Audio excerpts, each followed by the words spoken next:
السلام عليكم ورحمة الله وبركاته.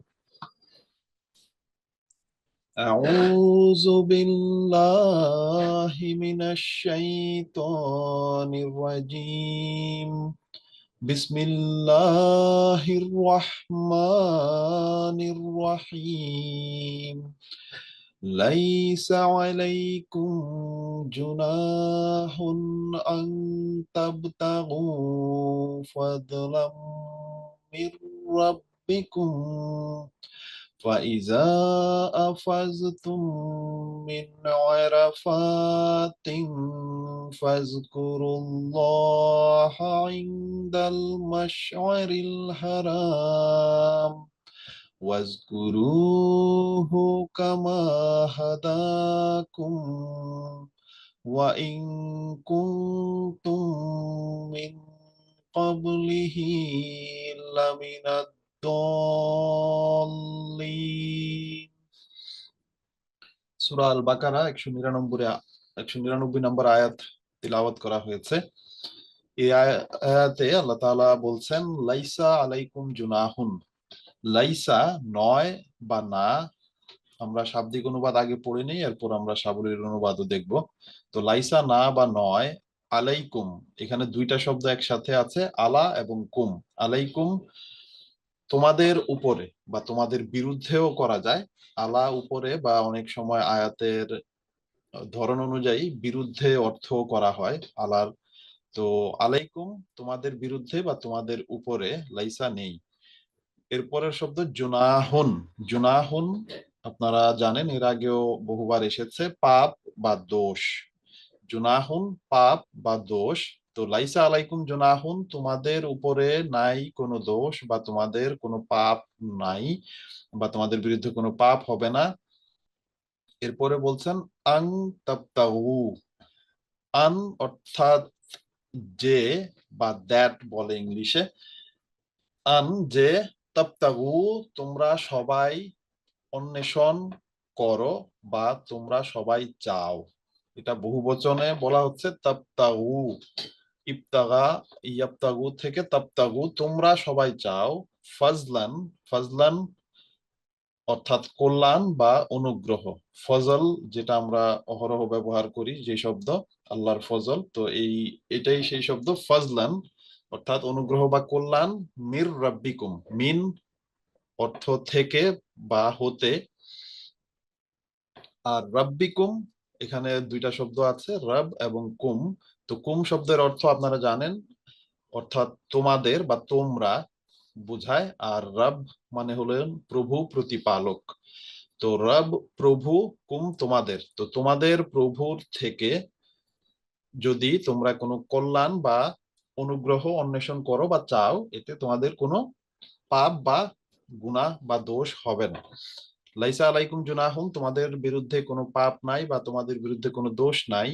আং তাবতাগু যদি তোমরা চাও বা যে তোমরা চাইবে, ফাজলান ফাজলান শব্দের অর্থ হলো কল্যাণ বা অনুগ্রহ, মির রাব্বিকুম তোমাদের প্রভুর কাছ থেকে। আচ্ছা, এরপরে বলা হচ্ছে ফা ইজা আফাজতুম। ফা অতঃপর, ইজা শব্দের অর্থ যখন, ফা শব্দের অর্থ অতঃপর, ইজা যখন, আফাজতুম আফাজতুম তোমরা ফিরে আসো। আফাজতুম আফাজা ইউফিজুর থেকে আফাজতুম, তো এটাও বহুবচনের সিগা, শেষে তুম আছে। তো আফাজতুম তোমরা যখন ফিরে আসো, মিন থেকে বা হতে, কোথা থেকে, আরাফাতিন আরাফাত। আপনারা জানেন যে হজের বিষয়গুলো আলোচিত হচ্ছে এই আয়াতগুলোতে, বা হজের বিষয়ের আয়াত আমরা পড়ছি। তো সেই প্রেক্ষিতেই এখানে বলা হচ্ছে যে যখন তোমরা ফিরে আসো, মিন আরাফাতিন আরাফাতের ময়দান থেকে বা আরাফাত থেকে, ফাজকুরু ফা অতঃপর, উজকুরু তোমরা সবাই মিলে স্মরণ করো। এখানে বহুবচনের সিগা আসছে পুনরায়, যে ফা অতঃপর, উজকুরু তোমরা সবাই মিলে স্মরণ করো। কাকে? আল্লাহ, আল্লাহকে। ইংদা নিকটে। আসসালামু আলাইকুম ওস্তাদ জি। এখানে ফা তো অতঃপর নাই, তাইলে এটা কি তখন হবে? তখন, অতঃপর এগুলো সবই একই অর্থ বলা যায়, মানে কাছাকাছি অর্থ। তো এখানে যদি তখনও করেন কোনো সমস্যা নেই। আর যেটা এখানে লেখা আছে যে তখন তোমরা ফিরে আসো, কিন্তু ফা এর একেবারে যদি প্রাথমিক অর্থ ধরতে হয় তাহলে সেটা হলো অতঃপর। তো অতঃপর অর্থাৎ হলো যখন কোনো কাজ করা হয় এর পরেরটাই বোঝাচ্ছে, তো তখনও যদি আপনি বলেন এতেও কোনো অসুবিধা নেই। তো ফার্স্ট করো তখন তোমরা স্মরণ করো, বা অতঃপর তোমরা স্মরণ করো, দুইটাই ঠিক আছে। মানে আপনি ভুল বলবেন না, যেহেতু আমরা শাব্দিক অনুবাদ শিখছি তাই আমি দুইটাই বলে দিলাম এখানে, যে কোনোটা আপনি ব্যবহার করতে পারেন শাব্দিকের সময়। আর যদি পুরো আয়াতের অনুবাদও হয় তখনও আপনি যদি তখনের জায়গায় অতঃপর তোমরা স্মরণ করো বলেন তাহলেও কোনো ভুল হবে না। আচ্ছা, ফাজকুরুল্লাহা, আল্লাহকে স্মরণ করো, ইনদা নিকটে বা কাছে, আল মাশআরিল হারাম। মাশআরে হারাম হলো হারামের, মাশআরুল হারামের নিকটে।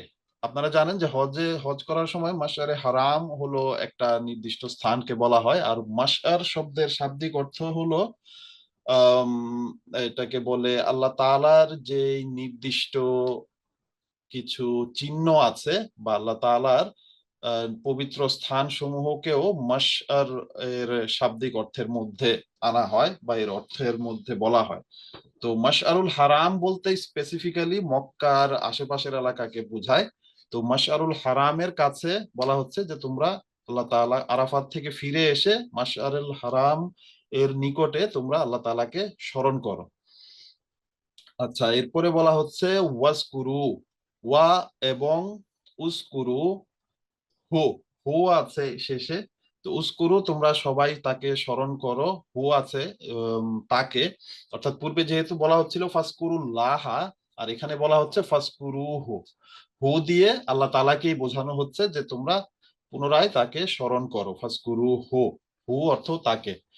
এরপর বলা হচ্ছে কামা হাদাকুম, কামা যেভাবে। কামা শব্দের শাব্দিক অর্থ হলো যেভাবে বা যে পদ্ধতিতে, হাদাকুম, হাদা তিনি হেদায়েত দিয়েছেন, তিনি পথ নির্দেশনা দিয়েছেন, তিনি নির্দেশ দিয়েছেন, সবকিছুই এর অর্থ হয়। তো হাদা একেবারে প্রাথমিক অর্থ হলো তিনি হেদায়েত দিয়েছেন। হেদায়েত মানে বাংলাতে বললে পথ নির্দেশনা, বা তিনি নির্দেশ দিয়েছেন করা হয়েছে এখানে। কুম তোমাদেরকে, যেভাবে তিনি তোমাদেরকে নির্দেশ দিয়েছেন। তো কি অর্থ হলো এখানে, যে ফাজকুরুল্লাহ ইনদা মাশআরিল হারাম, মাশআরে হারামের নিকট তোমরা আল্লাহ তাআলাকে স্মরণ করো, ওয়াজকুরুহু এবং তাকে আরো বেশি স্মরণ করো, কামা হাদাকুম যেভাবে তিনি তোমাদের নির্দেশ দিয়েছেন বা যেভাবে তিনি তোমাদের পথ নির্দেশনা দিয়েছেন।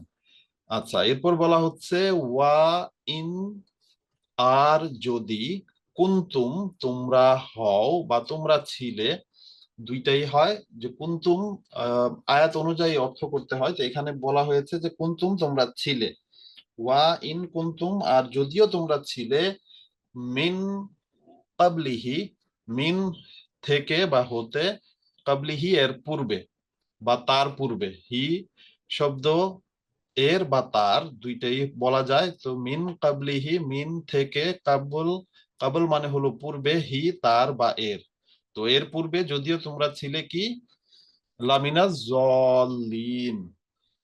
লা এখানে এসেছে অবশ্যই বুঝাতে, বা বলা যায় যে একটু জোর দেওয়ার জন্য।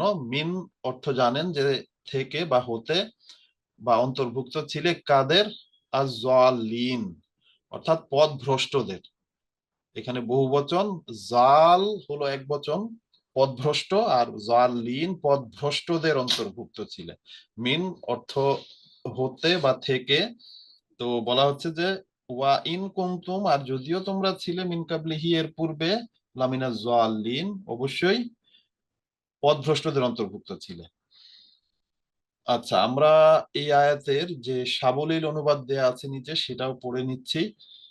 সাবলীল অনুবাদে বলা হচ্ছে যে তোমাদের জন্য কোনো পাপ নহে যে হজের দিনগুলিতে, এটা ব্র্যাকেটে, এটা যেহেতু আয়াতের মধ্যে উল্লেখ নাই কিন্তু বোঝার সুবিধার্থে এখানে উল্লেখ করা হয়েছে যে হজের দিনগুলিতে তোমরা নিজেদের প্রভুর অনুগ্রহের অনুসন্ধান করো।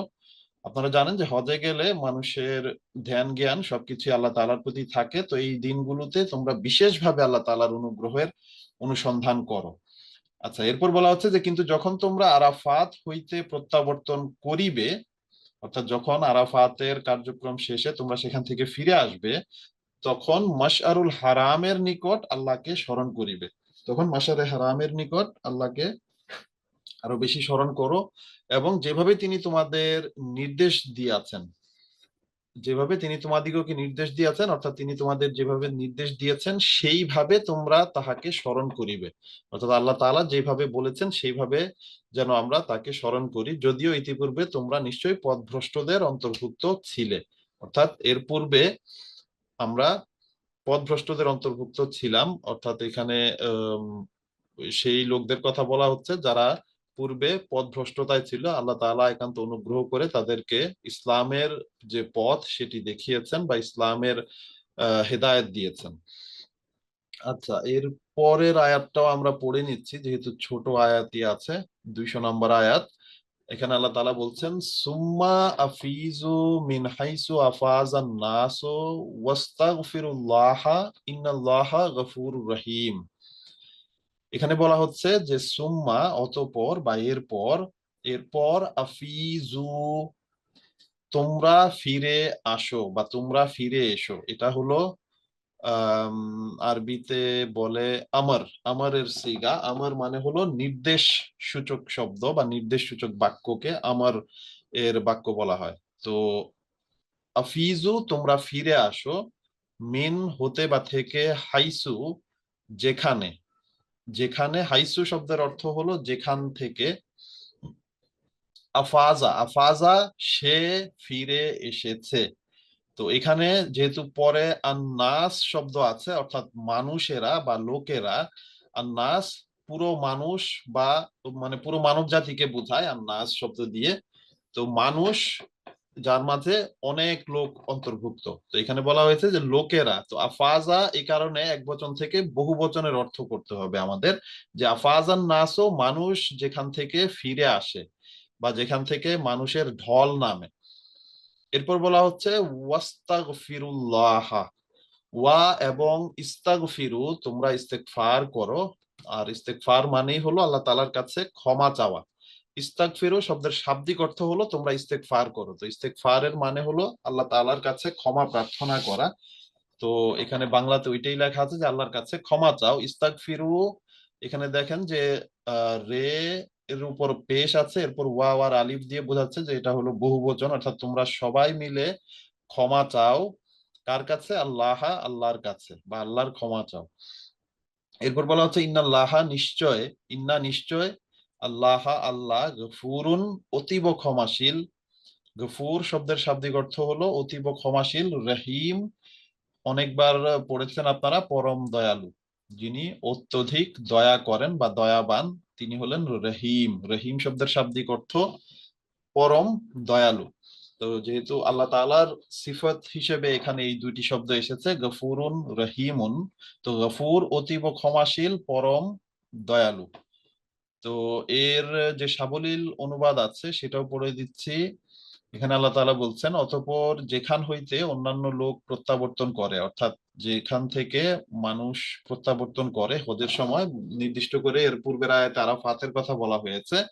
তো তোমরাও সেখান হইতে প্রত্যাবর্তন করিবে, অর্থাৎ তোমরাও সেখান থেকে প্রত্যাবর্তন করবে যেখান থেকে অন্যান্য লোকেরাও প্রত্যাবর্তন করে, এবং আল্লাহর নিকট ক্ষমা প্রার্থনা করবে আর আল্লাহর কাছে ক্ষমা চাইবে। নিশ্চয়ই আল্লাহ অতীব ক্ষমাশীল, পরম দয়াময়। আচ্ছা, এই আয়াতটা আমরা আরেকবার শাব্দিক অনুবাদটা দেখে নিচ্ছি। সুম্মা অতঃপর বা এরপর, আফিজু তোমরা ফিরে আসো, মিন হাইসু যেখান থেকে, মিন থেকে, হাইসু যেখান থেকে। হাইসু মানে যেখানে বা সেখানেও বলা যায়, কিন্তু এখানে হবে যেখানে। আফাজা, আফাজা সে ফিরে এসেছে শাব্দিক অর্থ, আর নাসো লোকেরা বা মানুষ, যেখান থেকে মানুষ ফিরে আসে বা ফিরে এসেছে। ওয়াস্তাগফিরু ওয়া এবং ইস্তাগফিরু তোমরা ক্ষমা প্রার্থনা করো, আল্লাহ আল্লাহ, আল্লাহর বা আল্লাহর কাছে। ইস্তাগফিরুল্লাহ যদি বলা হয় তাহলে বলতে হবে আল্লাহর কাছে ক্ষমা চাও। তারপর বলা হচ্ছে ইন্না নিশ্চয় আল্লাহ আল্লাহ, গফুরুন অতীব ক্ষমাশীল, রহিমুন পরম দয়ালু।